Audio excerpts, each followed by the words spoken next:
What's up, my beautiful gemsters? Welcome back to another segment here on Gems Podcast. For those of you that are new to the community, welcome in. You are now Gemster. I am the host, Miss Genesis Amaris Kemp, and with me today is John Lawyer. And I'm going to tell you a little bit more about who he is, and we're going to dive into a fun conversation. So if you're like me, grab your pen, grab a pencil or a piece of paper, or get out your phone and take some notes because you definitely want to capture these gems that will be dropped. So, John Lawyer, from a desert combat zone to a battle within, John Lawyer transformed from soldier to spiritual seeker. He acts as one of several guides for Kishar, a nonprofit online spiritual community for people to share their journey and explore their own unique spiritual path. John is an Omnist and believes in the validity of great human thought from around the world and across time. He offers individual spiritual guidance and coaching services as part of the Kishar Spiritual Community. And I know you're probably wondering, like, what is Kishar? But we're going to get into that. So without further ado, let's welcome John Lawyer. Thank you so much for having me on your show. I love it. I love the message that you put out in the world. Thank you. My pleasure, John. And another thing I like to do is allow my guests to connect with the gemsters. So we could do that with either a rapid fire 10 question game or an icebreaker. What are you in the mood for? Let's do the rapid fire. Let's try it out. Okay, here we go, y'all. We're playing rapid fire with John and Genesis. Do do do do do do. Question number one: if you could have any superpower, what would it be? I would like to be able to make more people more kind. I'd like to be around kind people. So I think that would spread kindness. Okay. Question number two: what branch of the military did you serve in? U.S. Army. Okay. Question three: what is your drink of choice? Coffee, tea, or something else? I drink a lot of water. Okay. That's also good, y'all. Water is Gotta very hydrate. important. Yes, I have my Pellegrino on the side here. Question four: if you had the opportunity to trade places with someone for 24 to 72 hours, would you trade places and with who? You know, I it'd be tempting, but I gotta say no. I think it would be a really jarring experience. Okay. Question five: what's one of the craziest things you've ever done in your life? It may be crazy to others, but it actually built your character. I spent 6.5 consecutive years in Afghanistan, so that's probably the craziest thing I did. And 6 of those years, I didn't leave like Kandahar, so I stayed there the whole time Oh without my leaving. So gosh. it's probably the craziest thing I ever did. Okay. Question six: what's a thrill seeking adventure you like to do? For a long time, it was just hang out in deserts and go to war. What? Now that was my thrill seeking. That was my kind of thrill seeking years. Now, I'd like to travel. I have to go places and see new things, and I don't do it as often as I should, but I really love it. I like that. Question seven: if money was no option, where would you be headed? Uh, I'd probably go like live in like a Pueblo style house in the mountains, like Taos or somewhere out west. Hang Okay. out in the mountains. Yeah. Question eight: you get three random acts of kindness to do per day at minimum. What are your three to do for someone today? The first thing I would do is be kind to myself because I think that's where it all starts. And then I would try to um, be kind to one of my family members in my nuclear family. And I would like to just project kindness on maybe just a random person out in the world. Question nine: are you into video games? And if so, what is your game choice? I have played a lot of video games in my life. I played everything from sports games to like Elder Scrolls Online and to like first person shooters like Call of Duty and stuff like that. Lately I'm not playing games, but that I played a lot of like Call of Duty Battle Royale during COVID, like maybe for 6 months straight, I think, because there was nothing else to do. And question 10, it is the pass or play question, and here are the rules. If you pass, our roles are reversed, and you can ask me any question. If you play, I ask one last question to wrap up rapid Fire. So are you passing or playing? I'll play. Okay, last question. You just won the lottery. Cha-ching, cha-ching, cha-ching. However, here's the kicker. In order to get your proceeds released to you, you have to donate to a charity first. What charity are you donating to? I run a nonprofit, so I'd probably donate it to my own nonprofit. I don't feel bad saying that. I like what I feel. I like believe in what we're doing, so I'm gonna give the easy answer there and just say that I would donate to my own nonprofit. Awesome. And thank you for playing Rapid Fire. Audience, I hope you learned a little bit more about John Lawyer. Now we're going to find out more about his nonprofit. So, Kishar, why the name Kishar? And did I say it accurately? Yeah, you said it great. That is absolutely how to say it, and it's named after the Sumerian goddess of Mother Earth, like Gaia. So Mhm. it also represents the line on the horizon, which I think kind of beautifully encapsulate that journey that we're all on. We're all on a journey. Mm-hmm. So, whenever you came up with this nonprofit, how hard was it for you to get to this point where you said, you know what, I'm going to start Kishar Spiritual Community and it's going to be for a bigger and higher good? What was your thought process behind that? I knew it would be difficult because there's so much that goes into it. But I had a lot of resolve. I said, you know what, I'm going to work on this every single day, and that was over 2.5 years ago, and I've done that every single day. I've worked on it, and so I'm proud of myself for that. I'm proud of the co-founders that I founded it with for doing that, and it's a lot because it's administrative stuff, it's technical stuff, there's creative content, there's public speaking, and talking to people just like you. So there's all this different types of stuff that are associated with it. And for me, I enjoy some of it more than others. Like I really like talking to people like you, and I really like creating content. The technical stuff and the admin stuff sometimes I don't love as much, but I've tried to like embrace the whole process and like that part of the journey as well so that I can enjoy it along the way. I feel like I'm kind of living my higher purpose. I'm living what I was supposed to be doing.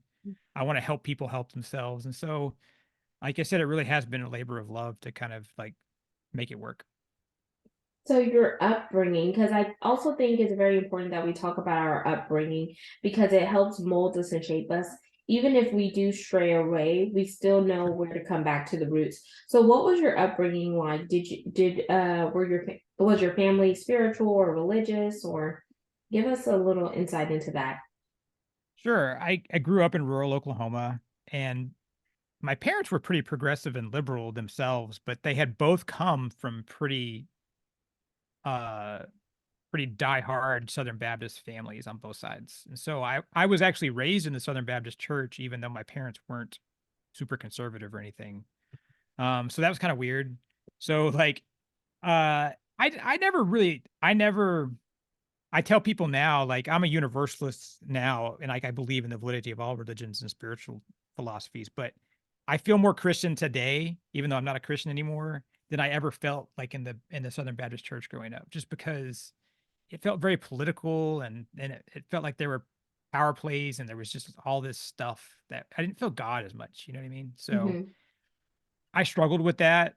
I spent a lot of time in the hallway instead of being in Sunday school. I would get sent to the hallway with my Bible, because I would ask questions or disrupt the Sunday school class. So, um, I had a kind of a tough relationship with church growing up. Mm-hmm.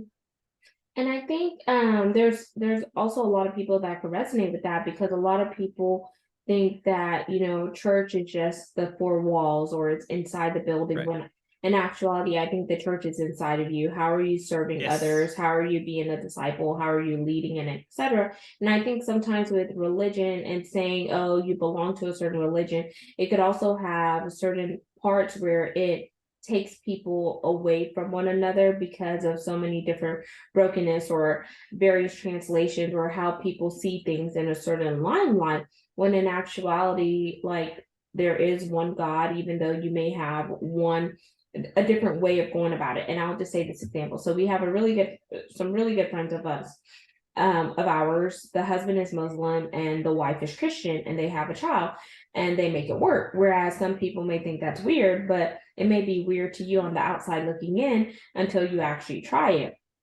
Or my husband was, had some remnants of being raised Jehovah's Witness. And I'm like, heck no, no ham, no cheese, no turkey. I am not doing that. And then my father was raised Catholic, and and my mom was Lutheran, which is, I guess, the same as Anglican in a sense, because my parents are West Indian and South American, so they're raised differently. And I was like, okay, I'm non-denominational. I believe the word of God. I believe what's in the Bible, and that's just what works for me. And that's how me and my husband are now going to raise our children, based on that, because I feel like there's so many like back and forth or whatnot. And I'm not going to be arguing with somebody over what the word of God says. I'm just not going to do that. You believe what you want. I believe what I want. And that's why I liked it. You said, I'm not tied to any religion. And you mentioned you strayed away from Christianity. Do you want to highlight what caused you to stray away from Christianity? It was mainly that like those man-made touch points in the dogma and the rules associated with, like you said, the four walls, the literal four walls. Still appreciate Christianity from like a mystical perspective, like Christ consciousness and that idea of it's in us, it's in each of us, and whether it's Christ or whether it's the Brahman of the Hindus or the Tao of Taoism or whatever it is, I see it all as very much the same, and so. Uh, I love the fact that, like, it seems like you and I understand that we can believe different things kind of, but we can still sit or stand next to each other and kind of practice our philosophy or our Yeah. belief or faith individually. I think it's a beautiful thing. And respect one another. And then it also piques for curiosity, because if you find out another religion is doing something, I ask. Like, I just asked my husband's best friend, I was like, oh, you're in Ramadan right now. Tell me about Ramadan and etc. Okay, so when do you stop eating? When do you start eating? And then it also helps me connect with some of my co-workers who are in the medical industry, because they're practicing Ramadan.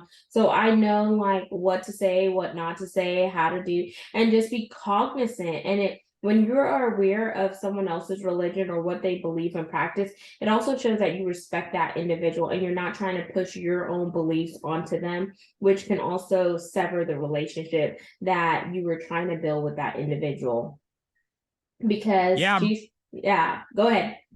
no, I love that because it's about that two-way street of reciprocity. It's give and take. It is respecting and understanding others, because if we respect people and we understand them, we're gonna have a richer, more full life together. Mhm.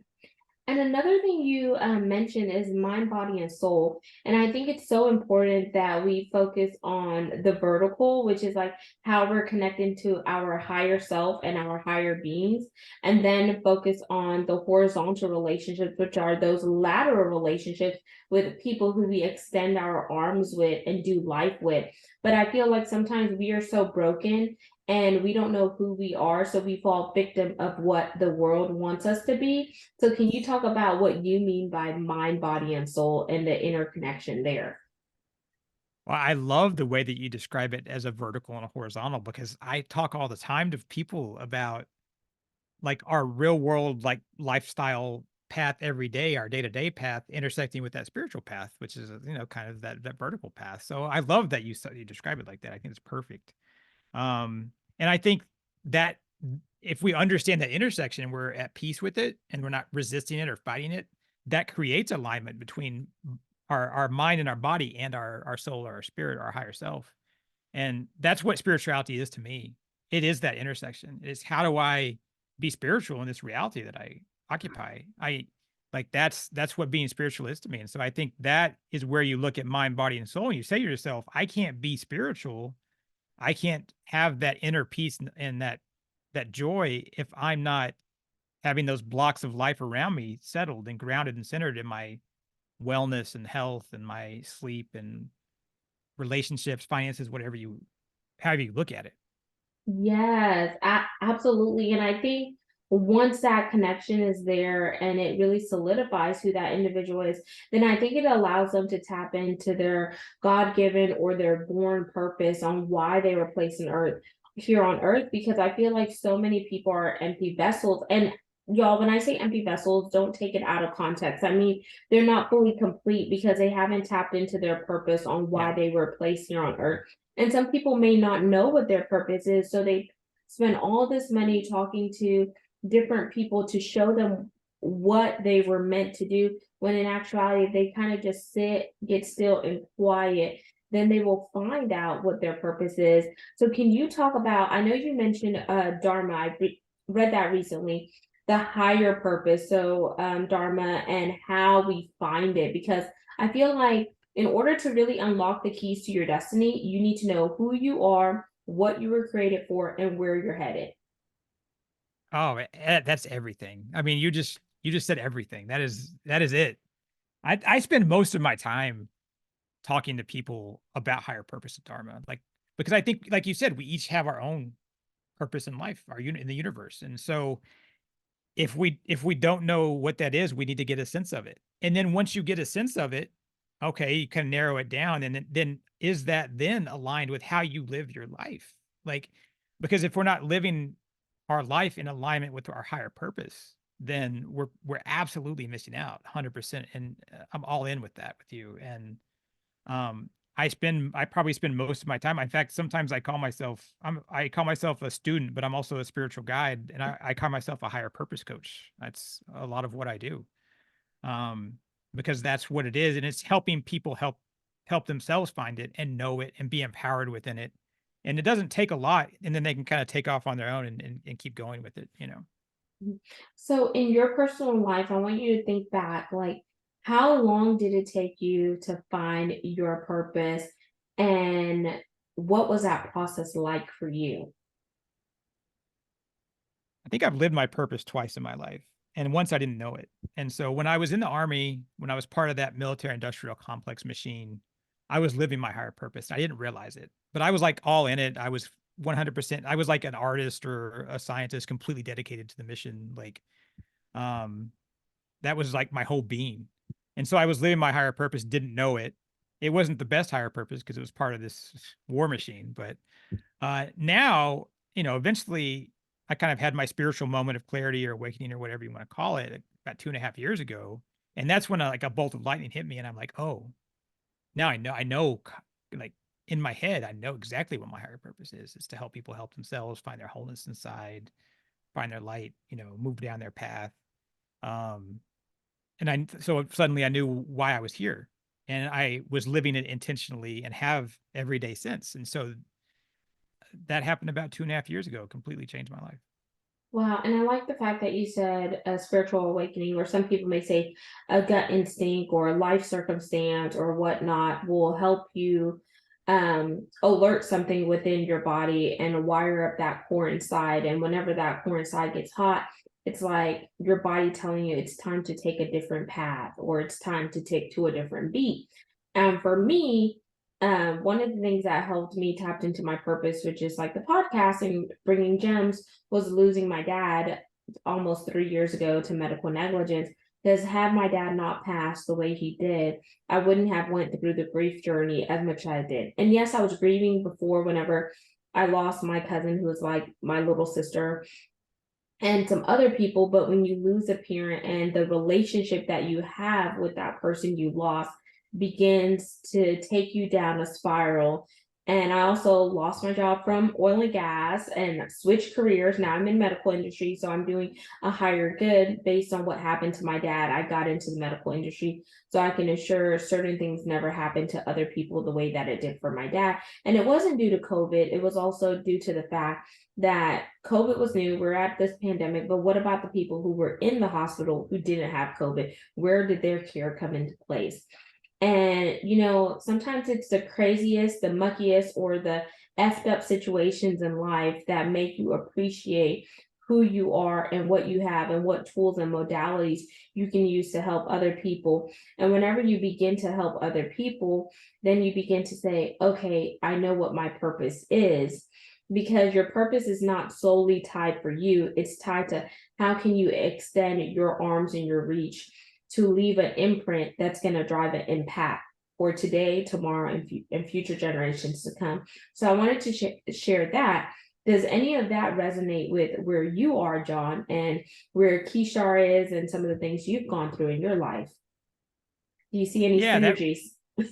yeah, that resonates with me deeply. And thank you so much for sharing that. And like I love when people can be vulnerable with each other and share. And yeah, I think that period of darkness that you have, I think a lot of people that find their way have gone through that period of difficulty, because that sometimes seeing that darkness gives you contrast to see the light. Mm, And I I think your journey is a journey that I can relate to, and I think a lot of other people that have found the light and found their purpose have gone through. Um, and that's important too, because that means we're growing, we're taking something that could have really set us back, sent us in a different direction, destroyed us or whatever, and we're using it to uh, evolve and become a person that um, our people along our path would probably appreciate. mhm. And so I do believe that if you suddenly look within and you live your purpose and you're like, I'm going to do this for me, and I love myself, then you go out into the world, you're going to lift up everyone around you. You're going to lift up all those people around you. You make the world a better place. Um, Yes. and so it starts with you, and then yeah, it extends to everyone else around you. And I would also say give yourself grace during the pain to purpose journey because it's not always going to be the easiest, but things that come easy and quick in life that you lose them quickly. But things that take time to cultivate, you appreciate it longer because what you have to go through in order to get to where you are, the go through to the get through. That's kind of how I say it. So I want y'all to keep that in mind whenever you're thinking about your mind, body, and soul connection, whenever you're thinking about your pain to purpose journey. And when you're thinking about, okay, should I start a nonprofit or should I go volunteer with this group so I could kind of get a feel? Is this something that I want to do? Is it time to switch industries? Like, is it time to, sit down and recalibrate? Because I like to tell people in one of my book, and well, my book that I wrote by myself, I have the three F's. No, the three R's, sorry. Refuel, refocus, and realign. How do you refuel yourself? How do you refocus and how do you realign? And that can pair with what John's talking about with Kishar Spiritual Community, because you need all of that in order for your spiritual self to be whole and complete. Because if you're not whole and complete, your spiritual man or your spiritual woman is not going to be in check. So, how can you minister to somebody else when you're still broken? And the world, or God or Allah or whatnot came to save sinners. It didn't come to save perfect people. So if you're broken and imperfect, share your flaws and vulnerability because you never know how the person that you come in community with and connection may have gone through something similar. Recently, I shared how my husband and I lost our second child when I had a miscarriage. I had no idea that my body faced a miscarriage. And then I live in Texas. So with this new whole abortion law thing, I'm like, I didn't have an abortion. The baby died inside of me, and it's been 3 weeks since my dead fetus is inside of me. I need to have surgery before it gets worse. And whenever I start to share with other women what I went through, they're like, oh my gosh, I went through a miscarriage, or I lost a child, or whatnot. And it created a vulnerable conversation that brought us together based on loss that we suffered, no matter where this woman was in the world. So, what have you gone through where you could stand up? Like, I'm sure John has seen some gruesome things some of us have never seen being in Afghanistan, but it opened his eyes and his mind to realize maybe some of the other things that's going around in the world. So feel free to just comment, John, there. I don't, this is our conversation. No, that's a powerful share. And yes, be vulnerable. Talk about, I went to war and I saw all this horrible stuff, and I saw horrible things, like horrible things were done to me. I did horrible things to other people. I can say that out loud. It's hard. And if you've had, so that I can tell people, if you're going through trauma, if you're walking in the dark, you don't have to be alone. I always want to tell people, like, it's okay to be vulnerable. It's okay to have a community. It's okay to not, you don't have to be lonely in a spiritual path or journey. You don't have to be lonely in a healing path. Sometimes it will necessarily be lonely, but um, reach out and figure it out with the help of others. Uh, I think sometimes we get lost in the noise and we forget that communities exist in today's world. They can exist in the 21st century. Yes. And another thing I want to say, because you talked about trauma, remember your trauma is not supposed to trump somebody else's trauma. Trauma is Exactly. trauma, no matter where they endured trauma, how they endured it, or whatnot. Because the minute that you try to say that what you went through is worse than what somebody else went through, you can never walk in that individual's shoes to really understand the dichotomy behind the trauma that they face. So never think that your trauma is any better or worse than somebody else's trauma. At the end of the day, trauma is trauma, and how it impacted and how that person reacted to that trauma and how they dealt and moved past it is very, very key. And we need to stop tearing other people down and build community and do life together. We weren't meant to do life alone. We're meant to do life in synergies, in connection, and get back to humanity. I feel like today's society, everyone is for themselves instead of being for one another and looking out for the better good and making this world a better place. So really keep that in mind and challenge yourself today to really link arms with somebody else and say, how can I help you? Even if you don't even know what they've been through, just be a listening ear, be a sounding board, and don't try to strip them down from what they went through. Yeah, all of that. I love that you say don't compare trauma. It just like you said, there's grace. You got to have grace for yourself. You've got to say, it's okay to have felt this. It's okay to feel what I'm feeling now, um and like you said, move forward, find a way and prop yourself up, prop other people up. It's a process. And I want to throw you audible here, John, to see, is there something that I didn't ask you, whether it relates to Kishar, anything spiritual wise, that you want to share with the gemsters to like just boost them and encourage them in their walk? Sure. I always try to tell people we have more time than we think. So don't get overwhelmed and take time each day because there's a lot of time in each day. So take solace in that, realize that. Also, like we're not perfect in this reality we all walk through together. Like there's perfect inside, that divine thing inside, the self or God or whatever you want to call it. But in this world we're all hanging out in, there's no perfection. So don't try to be perfect. Just be good. Sometimes be great. It can be okay. And start with yourself, love yourself, and then it will radiate out from there to other people. So I love that.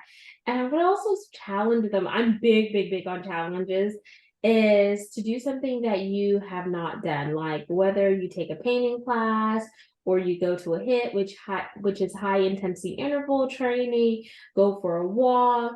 Maybe if you're not a drinker, you could do happy hour. There are places that have food happy hours and not alcohol happy hours.